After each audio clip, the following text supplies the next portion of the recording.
have a clear dialogue between Christians and Muslims. En 2009, notre synode général a réalisé un enseignement officiel de l'Église qui prône le dialogue. In 2009, our General Convention, as we call it, put forth an official teaching of the Church on dialogue. Et ça commence, nous croyons que Jésus est Seigneur. Première lettre aux Corinthiens, chapitre 12, verset 3. It starts out, we as Christians believe Jesus is Lord. 1 Corinthians 12:3. Et alors, nous obéissons à son commandement d'aimer son prochain. And therefore, we obey his command to love your neighbor. Mais on ne peut pas aimer quelqu'un sans le connaître. You can't love someone without knowing who they are. Il y a une exception, une seule. D'après saint Thomas d'Aquin, c'est Dieu. It's the only one exception. According to Thomas Aquinas, that's God. You love God because we don't know God, but we still love God. Mais autrement, on ne peut pas aimer quelqu'un sans le connaître. C'est pas possible. You cannot love someone, your neighbor, without knowing him.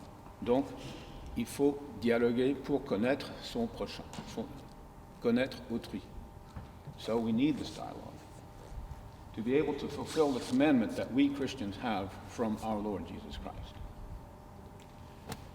Et voilà pourquoi nous sommes là ce soir, pour aider l'association franco-égyptienne à trouver beaucoup de lieux pour présenter le travail de ces imams pour la paix contre la violence. Which is why we're helping the Franco-Egyptian Association bring their guests, these experts working for peace and against violence.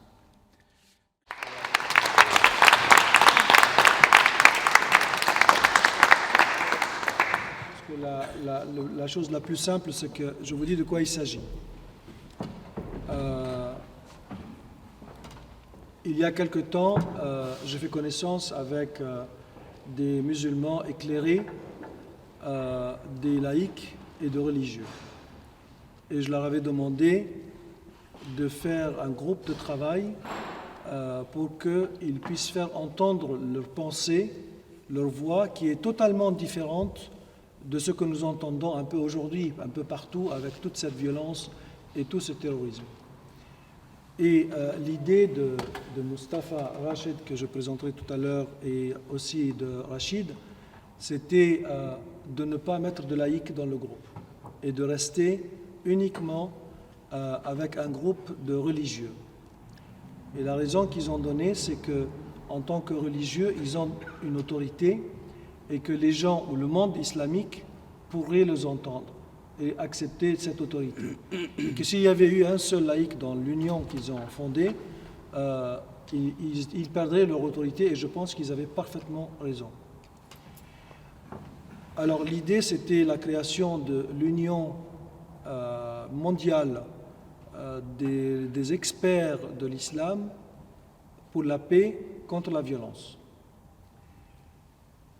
Pour eux, mais ils vous l'expliqueront tout à l'heure, il y a un courant de violence, un courant de haine, une idéologie de haine et de non-respect pour l'être humain qui s'est répandue depuis des siècles.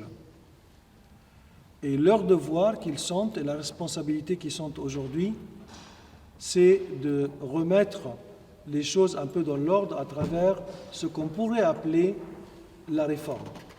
La réforme de la tradition, la réforme de l'héritage islamique et la réforme du discours religieux.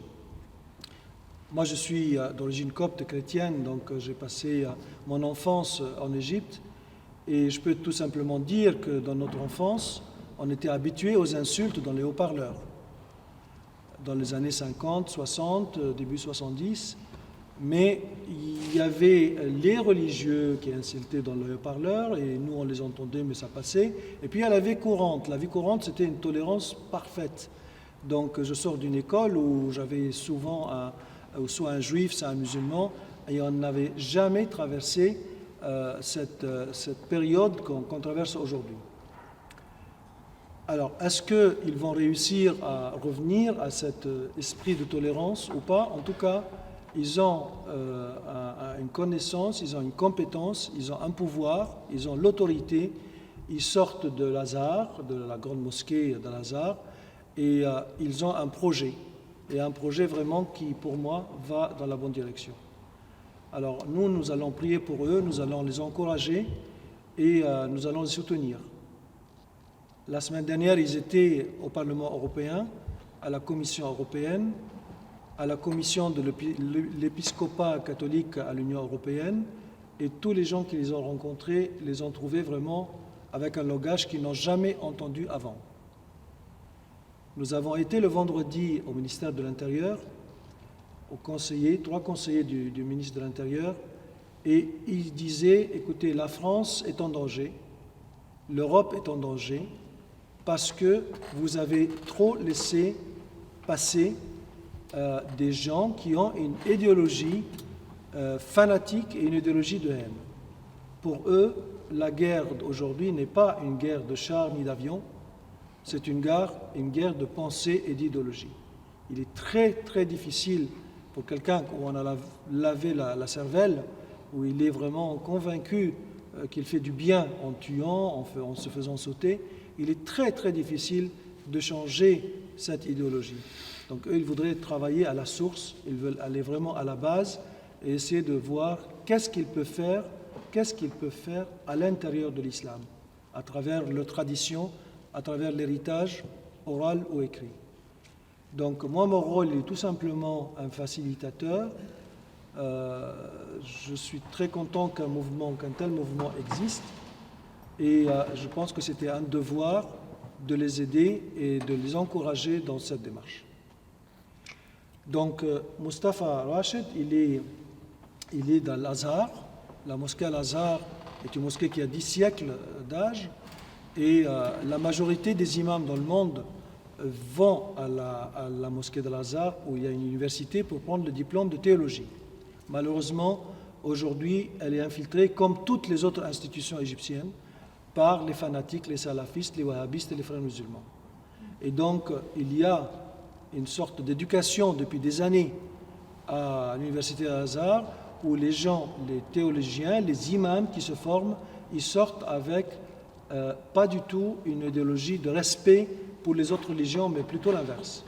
Et ça s'est répandu un tout petit peu partout, Asie et Afrique, mais ils sont quand même sortis par une formation d'Al-Azhar. Mustapha Rachid et les autres qui sortent aussi de l'université d'Al-Azhar, qui ont aussi des diplômes de théologie. Mustapha, il a un doctorat, il est professeur de la charia, mais ils n'ont pas, c'est des gens qui ont compris et ils n'ont pas du tout la même tendance, mais au contraire exactement la tendance inverse. Donc rapidement, Mustapha Rachid est donc le président de cette union qu'il a fondée à Sydney, Australie, où le siège se trouve là-bas et qui est également reconnu par les Nations Unies.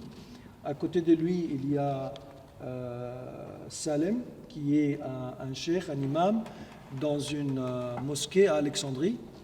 Et à côté de moi, il y a Cheikh Mohammed Nasr, qu'on l'appelle le cheikh de la place Tahrir, le cheikh de la révolution.